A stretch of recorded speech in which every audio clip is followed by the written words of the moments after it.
Good morning, everybody. This is Diggs. It's another beautiful day out here in the Pacific Northwest, and today we're going to do a full review of Echoes of Mana. I've been playing this game for the last week almost. It's been out for about 5 days now, and I put a lot of time into it. I have some great opinions about it. I think it's a pretty good game. I think it's a different type of gacha game. I think a lot of people are approaching this as like a standard type of gacha, but I think it's a little bit more casual friendly. So let's go ahead, talk about all of that, and dig in. Now, first off, if you're coming to this video, you probably are wondering, like, why would you play this game, right? The biggest reason is going to be the combat system. The combat system is fantastic. It is the core gameplay aspect of the game, and it really evokes kind of this old school, original Tales era combat system where you're running your character across the screen, you're comboing with other units, and it just feels good to pull that off. It feels good to be successful in actually pulling off your combos. And of course, it does have full auto. It has semi-auto. You have the capability to, get in here and kind of take control, which can be really cool. If you are trying to push up in content for whatever reason and you come up against a boss and you just need to manually control your unit to beat that boss, like, that's very fulfilling. It's a very fulfilling system, and it feels really good to be executing and doing. So in terms of the core gameplay aspect of this game, I do think this game is incredible. One of the problems I actually think with this game is that the core gameplay is so good. Like, the combat is so incredible that it leaves you wanting more with no real way to get more. There is a dual energy system. One energy is focused on main story. The other energy is focused on doing like group content and like special dungeons for leveling your characters. But there's no way really to buy more of that energy. And this kind of ties into another aspect of the game. You could spend rubies on getting those. You could, spend potions. But the pay to win or even the pay to play aspect of the game is really not here. And I think a lot of people would be surprised from that. And I think this is really where it starts to diverge from different gachas, because I think a lot of us, we've been playing gachas for a very long time. And, the immediate response for gachas is, oh yeah, I need to grind. I need to leave my emulator on auto grind all day long. I need to get in here and, I need to make progress as fast as possible. And you can see, I don't have that many energy. I don't have that many pots. I have energy. I could use my crystals, but I don't want to do that. And I think that's, the grinding aspect, the kind of OG gacha feelings that we all have that we're coming into this game with are really kind of, not necessarily helpful. I don't think the game is designed around that. I really feel like Right Flyer Studio, as they've kind of been involved in this game and have worked on this game, it's kind of caught them by surprise. They've recently just released a new notice talking about how they're aware that players want more energy because players want to play the game more. And I think really, like, this is a game that you don't need to play more. I've been playing 5 days. I've almost done all of the content available to do. And there's some exceptions to that. There's like top tier co-op content that I haven't been able to do, or I've been like carried through. But for the most part, I've 5 days in, I've almost cleared all the content. They have a content roadmap out, and the content roadmap, it doesn't look like they're adding things at a very fast pace. It's going to be kind of a slow, methodical, every 2 weeks, every month, they'll release maybe another event, another, chapter. Looks like it's going to be monthly on the chapter releases for the story. There's only 5 chapters in the game. And so I feel like there's a lot of people right now who are playing this game that are rushing forward, right? They're like, oh, I got to get there. I got to get there. I got to get there. But there's really no need to rush. Like, we're all rushing and we're all going to hit the same wall because the content isn't releasing at sort of a rapid pace that you would expect for a normal gacha game. And that might change down the road, But for right now, this feels like a really pleasant, casual gacha game. And I don't know how, like, we all play gacha games, right? But very few of them are casual. And I think the very idea of a mobile gacha game is to be casual. It's to pick up your phone, it's to play while you're on the subway, it's to play, while you're in the car, and maybe, in my case, maybe Giant's driving me somewhere.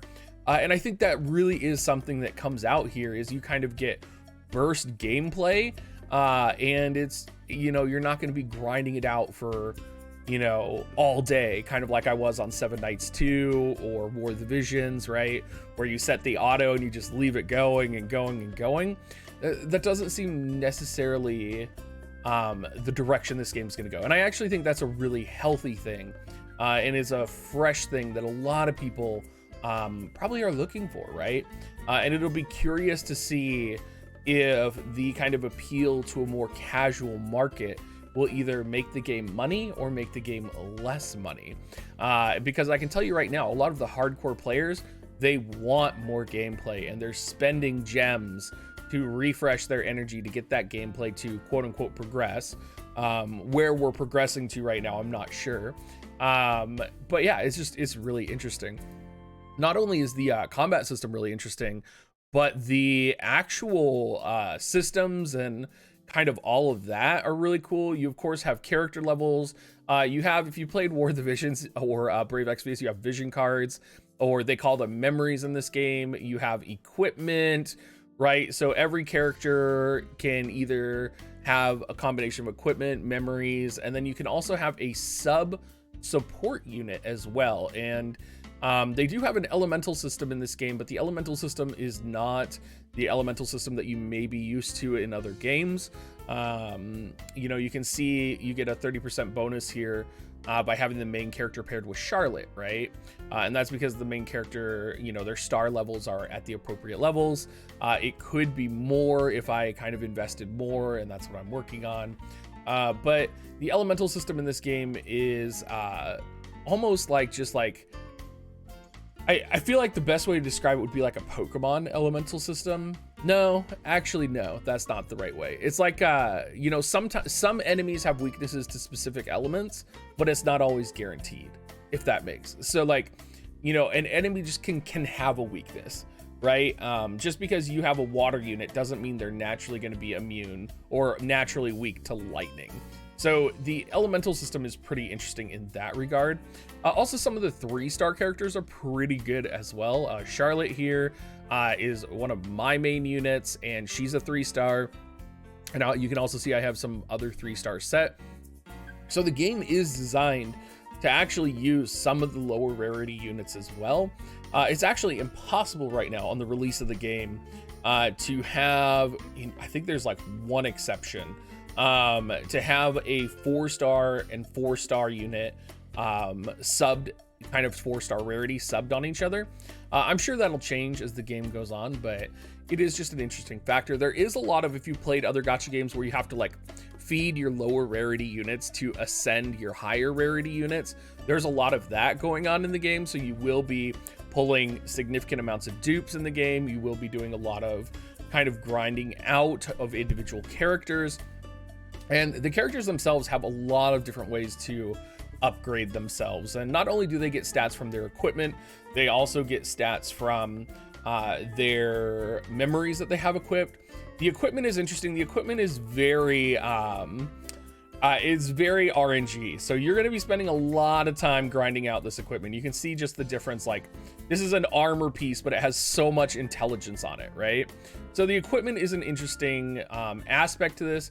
You also have the capability of kind of doing an ability board, which if you played Wotiv, these are pretty common. A lot of people are getting stuck on this right now. I think people are only stuck on this because we haven't gotten to the point yet where we have like an excess amount of these materials. You have unleashing, so you need to unleash a character to +6, and every time you unleash them, you can see my current Charlotte is +3. If I unleashed her to +4, she would get int boost. So any unit that she's paired with is going to get an intelligence boost, which is pretty cool.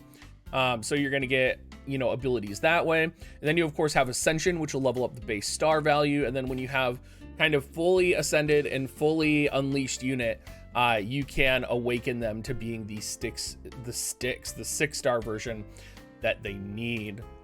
An interesting thing about this game as well is the units do have AI, and I feel like the AI is not the smartest AI right now.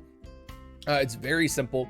Pretty much the biggest AI thing that I've seen is set the same enemy as player, so that you can have your AI units chain on each other. You have tactics, so it has balance, support, healer, and damage dealer. Use special techniques, use skills if MP 50% or higher, and switch playable ally. All of these are pretty good. I would like to see a little bit more ability use on the healer AI. I think the support and healer programs aren't functioning fully as intended. There are a couple of other bugs in the game which, you know, we're only in the first week of release, so I'm sure they're going to address. But overall, you know, I really do like the implementation of an AI system, because it would have been really easy for them to not include an AI system, and that would have just been, you know, extremely frustrating.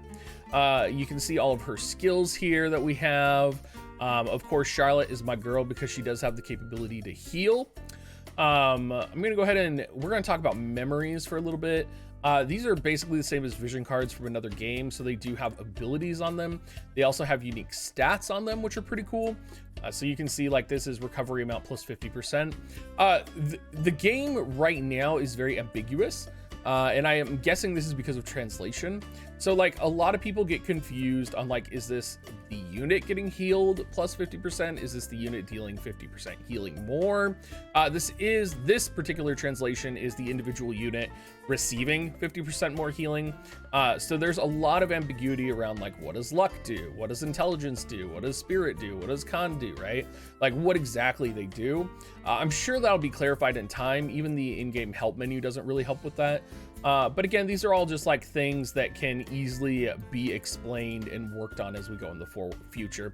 And it does seem like Right Flyer Studio is kind of dedicated to, you know, doing the game right and having clear communication with players. They had their second community stream, which was, you know, pretty cool. It's really nice to see, you know, a Square Enix game at that, launching with community streams like this. War of the Visions didn't like have a community stream like forever, and they've already had 2 here, so shout out to that. There's a whole bunch of things that you may not know about as well. If you click on this box up here, it pulls up all of these things which you can't access through any other menu. So, like, you can't access character bonds, you can't access, you know, your item box, the blacksmith, unless you manually walk over and go into the blacksmith. You can't access the blacksmith. Like, there's just so many things in here that you can access. So, like, even if you're someone watching this right now and you've been playing the game, like, just recognize, like, if you're looking on where to, like, people keep asking me where to bind my email, and I'm literally like, you click on this up here and there's this thing called email registration. Like, I keep running into that. They do have a tower out. Tower's pretty fun. It is kind of a one and done type of situation. There is a free unit at the end of it, but people don't really have it. I would be remiss if I didn't talk about co-op with this game as kind of a final review feature. The co-op is, I would actually say, not the best. I like that co-op is a feature. You know, you can set your co-op party, you can choose what quest you're gonna do. As a streamer, I'm able to invite people and kind of, you know, do what I'm gonna do. But the strategy in co-op seems to always be the same right now, which is run around, gather all the units, and then combo them to death, which is fun, right? But I would have liked to see more strategy or more diversity in co-op quests, and maybe they'll have them coming. I also would have liked to have seen, you know, some type of guild feature. Like, they have all of these communication options, right? They have stickers, they have in-game chat, you know, and it would have been really nice to just have some type of a guild feature, to have like a guild raid. And I think a lot of people underestimate how much having a guild can do things for the community of a game.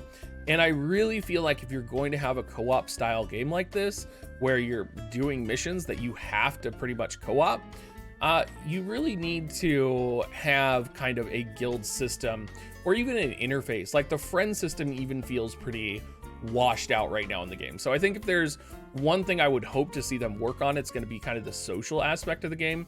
Lord have mercy, please don't create a Square Enix social media webpage or something. Just literally give us guilds in game.